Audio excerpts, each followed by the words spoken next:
In today's video, I'm going to teach you how to attach documents in Microsoft Loop. We'll walk through creating a clear workspace, building a page that explains your process, and most importantly, attaching the documents and visuals your team needs, all without leaving Loop. Start by heading to Microsoft Loop in your browser. Once the app loads, you'll land on your workspaces. Open an existing workspace that fits your project or create a new one if you're starting fresh. Give it a name that's easy for your team to recognize so they can find it later. Inside the workspace, add a new page dedicated to the specific process you're documenting. Title it clearly and, if it helps, add a short one-line description at the top so readers know what they're looking at. Before adding files, take a minute to structure the content. Use headings to break sections, bullet points to list steps, and numbered lists when order matters. Clear structure makes your attachments feel purposeful, not just tacked on.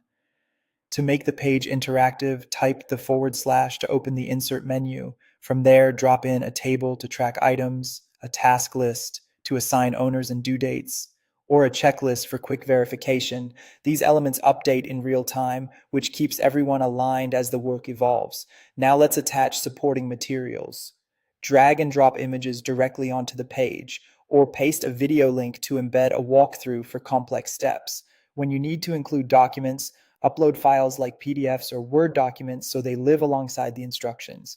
Place each file right next to the step it supports and add a one-sentence note explaining what's inside.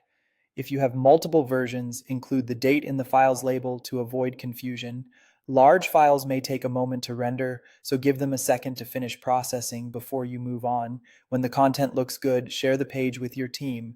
Invite collaborators to co-author so they can edit together with you, or share view only if you're just collecting feedback. Encourage teammates to leave comments where clarification is needed and to use emoji reactions for quick signal without clutter. Once everything is finalized, save the page as a template so you can reuse the structure for similar processes in the future. A solid template lets you spin up new pages fast and keeps documentation consistent across projects. That's it. You've built a clear Loop page and attached the documents your team needs all in one place.